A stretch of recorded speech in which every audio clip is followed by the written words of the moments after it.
we're going to be dissecting the earthworm. And the first thing I want to do is place the earthworm diagonally on the dissecting tray so that we got room to maneuver.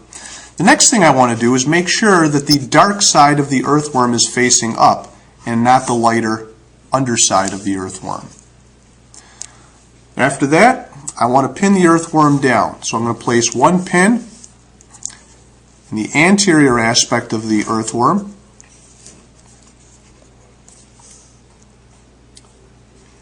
And I'm going to place another pin at the posterior tip of the earthworm.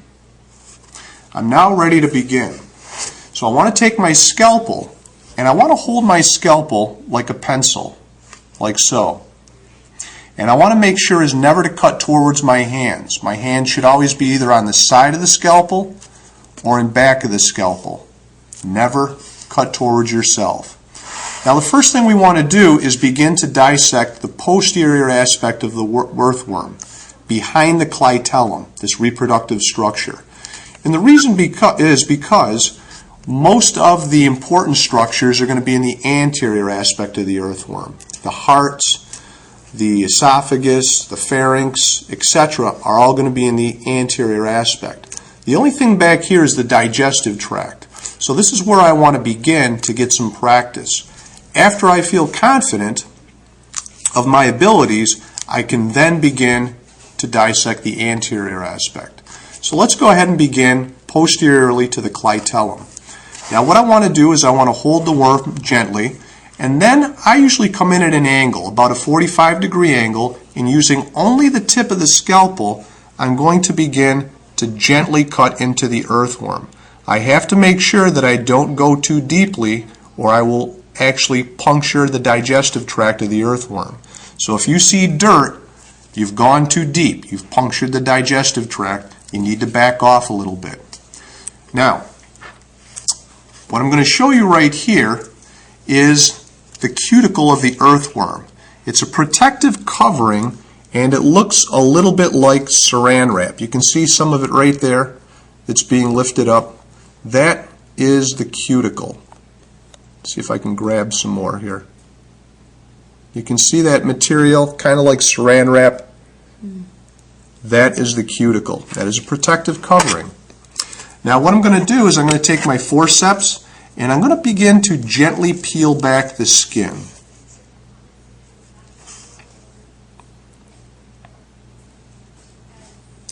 And after I get the skin peeled back just a little bit, I'm going to go ahead and I'm going to stick a pin in. And I want to put the pin in at about 30 degrees. This way the pin doesn't obstruct my view of the structures. Now once I've got that pin in, I can go ahead and I can begin to gently pull back the skin on the other side. And what I'm going to do is I'm going to gently, with the very tip of the scalpel, cut through the septa. You can see those little structures right here. I'm going to cut through those septa. And again, I'm going to place another pin in the skin after I reflect it back. And what I'm going to do is go back and forth from side to side. Now I'm going to take this side, and again, using the tip of the scalpel, I cut some of those septa, and I proceed a little bit further, very gently. Now I'm cutting through the septa. I'm going to hold down the skin, and again, I'm going to stick a pin in at about 30 degrees. And then I'm going to go to the other side, and that's what I do. I alternate back and forth until I get to the end.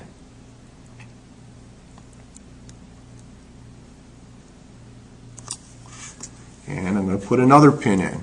I like to put pins in about every inch or so. And this way, the skin does not obstruct my view. Now, what you're looking at right here is the digestive tract. This is the intestine of the worm here. And you can see this dark coloration right here. It looks like a dark thread. That is the dorsal blood vessel. That blood vessel actually returns blood towards the anterior aspect of the worm. And the actual space here that the probe is in now is a coelom. This is a body cavity. And in this body cavity is a little bit of fluid that the worm actually puts pressure on, and that allows the worm to move properly. So I'm starting to feel comfortable here. So what I'm going to do at this point is I'm going to turn the worm around, or I'm going to turn my dissecting tray around, and I'm going to begin to cut towards the anterior aspect of the worm. Now this is the important part. This is where I want to do the best job possible. So I'm going to go ahead, I'm going to turn the tray around, and I'm going to begin to dissect the anterior aspect of the worm. I'm going to go ahead and I'm going to cut right through the clitellum, just like it wasn't there. But I'm going to take my time and be careful about this.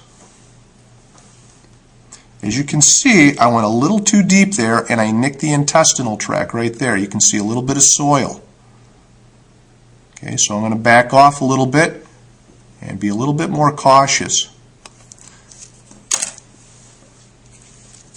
Now I'm going to go ahead and put another pin in here, and then I'm going to go ahead and begin to do the other side. So again, with the tip of my forceps, I pull back the skin. You can see that the septa are showing a little bit, and I'm going to gently cut those septa.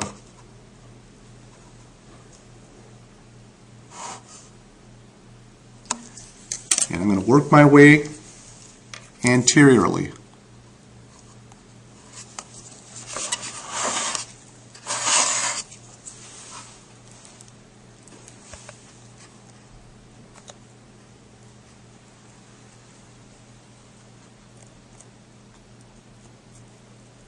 You can see some more of the cuticle right here, that saran wrap type covering. And again, I'm going to put another pin in here.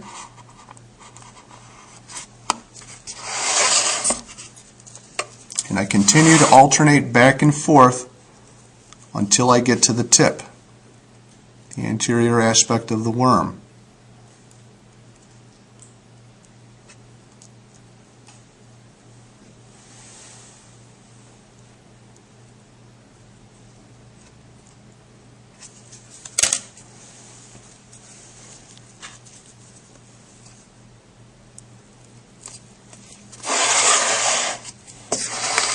Once I get close to the tip, I want to remove this pin here.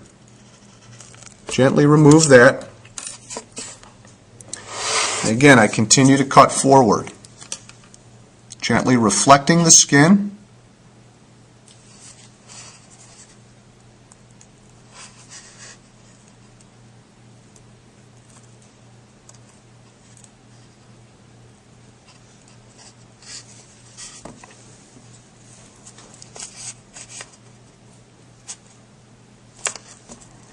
And we got a little bit further to go.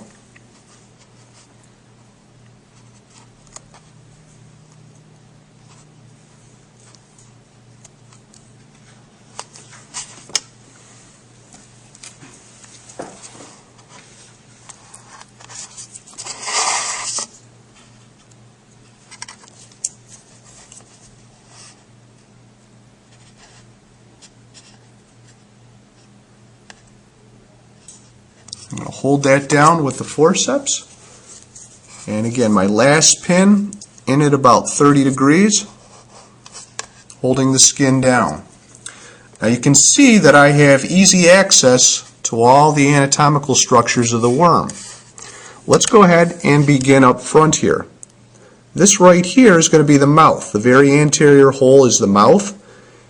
And this large white structure here, right here, is going to be the pharynx that helps suck soil into the earthworm. That large structure is the pharynx. Posterior to that, you can see a lot of white structures here. The small white structures, these structures right in here and these structures right over here, are going to be called the seminal receptacles. They actually receive the sperm of another worm and store it temporarily. The larger white structures right here and right here are going to be seminal vesicles. These seminal vesicles actually produce the sperm that will be given to another worm. The next thing we're going to come across is I'm going to move some of these seminal vesicles and seminal receptacles out of the way. As you can see, some small black threads. The worm has approximately 5 hearts. or 5 aortic arches. These are literally thickened blood vessels, and they look like small black threads. So you have to fish around just a little bit, and you can see a couple threads. You might be able to see one or two if you're lucky. I can see a couple right here. I know this would be tough to get on the camera, but right here you can see a couple small threads, a couple small black threads. If you see two or so, you're doing well. Okay, let's move on. And the next thing we're going to come across is going to be this pouchy type structure here. You can see that it's easily pushed in. It's very soft. It's very it can enlarge easily. That is going to be the crop. The crop is used to store food, and as such, we want something that can expand easily. From there, the food is going to enter this more muscular structure here. You can see the change in color a little bit, and this more muscular structure, and I can feel it with the probe that it's a lot more resistant. This is going to be the gizzard. This muscular structure is used to grind the food up and to mix it with digestive enzymes. From there, the food goes into this very long intestine that goes all the way down to the posterior aspect of the worm and eventually out a hole at the other end called the anus. You can see that the intestine is very long because there's only a little bit of nutrients in this soil. So the earthworm needs a lot of surface area, a lot of distance to absorb that minute amount of nutrients. On top of the intestinal tract, you can see right here again is a black line. That is our dorsal blood vessel returning blood to the anterior aspect of the worm. Now if I gently move the intestinal tract to the side, so I'm going to go ahead, I'm going to take my scalpel and I'm going to take my forceps and I'm going to cut the septa very gently. I don't want to nick the intestinal tract, but I'm going to cut the septa.